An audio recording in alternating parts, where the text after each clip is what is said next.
Hello everyone, I hope you all are doing well. मैं उम्मीद करती हूँ आप सब खैरियत से होंगे और बहुत अच्छे से अपनी सेहत का ख्याल रखे होंगे. In the new video, welcome back to our YouTube channel.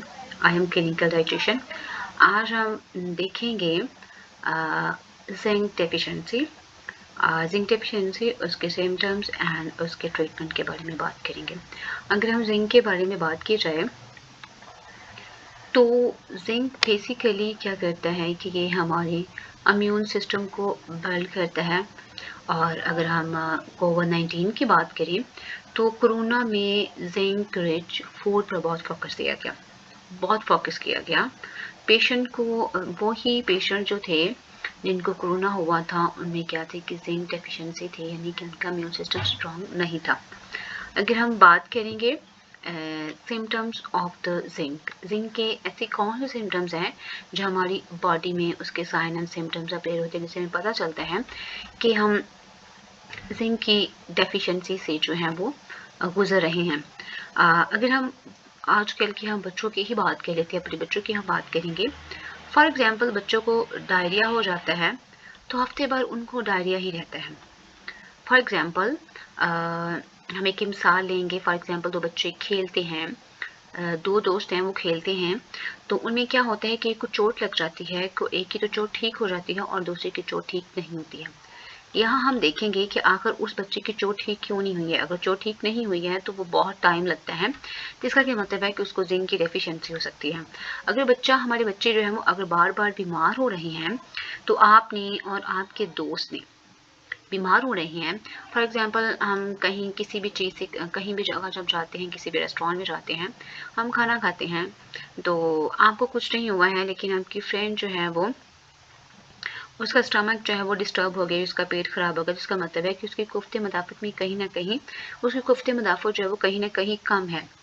और इसके अलावा क्या है कि और इसके सिम्टम्स हमें किस तरह से पता चलता है कि अगर आपके बाल गिरते हैं तो इससे भी क्या होता है कि आपको जिंक की कमी जो है वो शो होती है. चिड़चिड़ापन आपको बहुत ज़्यादा रहता है और आपकी जो तबीयत होती है वो बहुत जल्द सी, मूड आपका अच्छा नहीं होता है हर वक्त. ये भी क्या है कि जिंक की डेफिशिएंसी की साइन और सिम्टम्स को शो करता है. इसके अलावा क्या होता है कि आपकी जो एपिटाइट होती है वो भी इम्पेयर हो जाती है, इम्यूनिटी जो होती है वो आपकी डिक्रीज हो जाती है और एक्ने के पीछे भी जिंक की डेफिशिएंसी का बहुत बड़ा हाथ होता है. इसके अलावा वाइट जब स्पॉट बन जाते हैं आपके नेल्स के ऊपर तो इसका भी मतलब है कि आप जिंक डेफिशिएंट हैं. और बालों की थिनिंग का हो जाना, बाल पतले हो जाना, ब्रेकेज, हेयर लॉस और हेयर फॉल होना और मेमोरी लॉस में भी इसका बहुत बड़ा किरदार है. और स्लो वोंड हीलिंग होती है तो इससे भी क्या मतलब है कि आप जिंक डेफिशिएंट हैं. डायरिया आपको बहुत जल्दी हो जाता है, बार बार बीमार हो जाना, स्लीप डिस्टर्बेंस हो जाना और इसके अलावा क्या है कि आपकी लॉस ऑफ एपिटाइट हो जाती है आपकी. और ये सारे साइन और सिम्टम्स क्या कहते हैं कि जिंक की डेफिशिएंसी को ही शो करती हैं.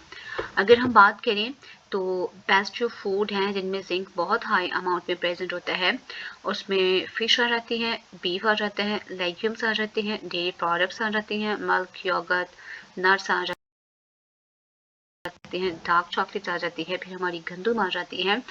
और अगर हम बात करें तो कुछ लोगों का होता है कि वो गर्मियों में प्रेफर नहीं करते हैं फिश को खाना, तो उसकी जगह पे आपको होता है, लोगों का कॉमन प्रैक्टिस है हमारे यहाँ कि हम जैसे कि जून, जुलाई, अगस्त, अक्टूबर में जो क्या कहते हैं कि अक्टूबर से फिर भी कुछ लोग स्टार्ट कर लेते हैं खाना, लेकिन बहुत ज़्यादा जब सर्दी आती है तो हम मछली की प्रैक्टिस को तभी शुरू करते हैं.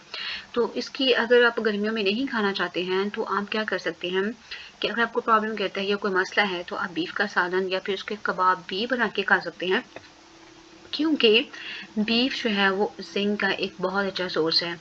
अगर आप गोश्त नहीं पसंद करते हैं तो आप दालों का भी इस्तेमाल कर सकते हैं, क्योंकि दालों में भी उतना, हालांकि दालों में उतना प्रोटीन नहीं होता है जितना गोश्त में होता है. दालों में भी प्रोटीन और जिंक मौजूद होता है, लेकिन डार्क चॉकलेट से बढ़कर जिंक का कोई सोर्स नहीं हो सकता, क्योंकि डार्क चॉकलेट है वो बहुत अच्छी है, क्योंकि खानी भी चाहिए. हमारे पाकिस्तान में तो डार्क चॉकलेट वैसे भी मिलती नहीं है. तो आपको चाहिए कि आप किसी भी चीज़ के साथ जब चाय लेते हैं तो इससे क्या होता है कि जो आपको फूड के थ्रू आपने जो जिंक लिया होता है उसका कोई फ़ायदा नहीं होता लेने का. अगर आप फॉर एग्जांपल अगर आप दूध के अंदर पत्ती डाल देते हैं तो दूध के अंदर सारा जिंक रहता है वो खत्म हो जाता है। अगर आप दही के आफ्टर 5 मिनट्स बाद क्या करते हैं, ग्रीन टी कॉफ़ी पीते हैं, तो फिर इससे भी क्या होता है कि जिंक लेने का कोई फ़ायदा नहीं। जिंक क्या हो जाता है कि वो उसकी एब्जॉर्प्शन नहीं हो पाती है, तो क्या होता है कि उन चीज़ों के साथ मिलकर क्या होती है, उसकी एब्जॉर्प्शन नहीं हो पाती, तो उसकी क्या होती है, वेस्टेज हो जाती है। हमारे यहाँ बहुत गलत प्रैक्टिस पाई जाती है कि अगर किसी भी हम कोई भी मीट बीफ खा लेते हैं, मटन खा लेते हैं, तो उसके बाद हम चाय पीते हैं। इससे भी क्या होता है कि जिंक तो हमारा सारा हो गया जो हमने खाया है। रोटी के बाद बहुत कॉमनली प्रैक्टिस है कि हम चाय पीते हैं, बहुत लोग पीते हैं, ये बहुत कॉमन प्रैक्टिस है। हर घर में ये है कि हर बंदा खाना खाने के फ़ौरन बाद होता है वो चाय पी रहे होते हैं। हाफ एन आवर या 1 आवर तक वो वेट नहीं कर पाते हैं, बल्कि फ़ौरन से चाय पीते हैं, बल्कि नाश्ते के साथ एक सिप वो चाय का ले रहे होते हैं और साथ में क्या करते हैं, रोटी खा रही होती है। तो ये बहुत गलत प्रैक्टिस है, जिसकी वजह से जो आपको विटामिन्स, न्यूट्रिएंट्स, मिनरल्स, जो चीज़ें हमारी डाइट में पास होती है, उनसे हम पे भरपूर तरीके से फ़ायदा नहीं उठा पाते हैं। अच्छा जी, अगर आप जिंक का यूज़ कर रहे हैं तो आपको चाहिए कि 1 घंटे बाद जो है वो आप चाय लें, ग्रीन टी लें, कॉफ़ी पीते हैं, जो भी आपकी प्रेफरेंस है आप ले सकते हैं। अगर आप और अगर आप चाहते हैं कि जिंक की अच्छी से एब्जॉर्प्शन हो तो फिर क्या करना है ना, और अगर इसके अलावा भी क्या कर सकते हैं कि आप अपनी डाइट में जिंक के सप्लीमेंट्स का भी यूज़ कर सकते हैं। एक गोली आप उनके लिए एक गोली लें, पानी के साथ आप इसको यूज़ कर सकते हैं। और इसके अलावा आप दूध के साथ भी इसकी अच्छी एब्जॉर्प्शन नहीं होगी। अगर आप दूध के साथ लेंगे तो फिर इसकी अच्छी एब्जॉर्प्शन नहीं होगी। कोशिश करें कि हर मेडिसिन को आप पानी के साथ ही लें, नाश्ते के साथ या फिर दोपहर के खाने के दौरान भी एक गोली ली जा सकती है। और प्रेफर आप ये करें कि जब आप किसी भी डेयरी प्रोडक्ट्स का यूज़ करते हैं, फॉर एग्जांपल दूध, दही का, कोशिश करें कि इनको आप स्नैक टाइम में ही लें, ताकि जिंक की एब्जॉर्प्शन अच्छे से हो सके और आप डाइट के थ्रू जो जिंक ले रहे होते हैं उसकी आपको क्या है भरपूर तरीके से फ़ायदा उठा सके। जिंक के बाद कोशिश करें कि आप कोई भी एंटीऑक्सीडेंट ना लें, क्योंकि ये जिंक को ज़ाया कर देता है। आई होप आपको ये वीडियो पसंद आएगी। वीडियो को लाइक करना, शेयर करना और चैनल को सब्सक्राइब करना मत भूलिएगा। खुदा हाफिज़।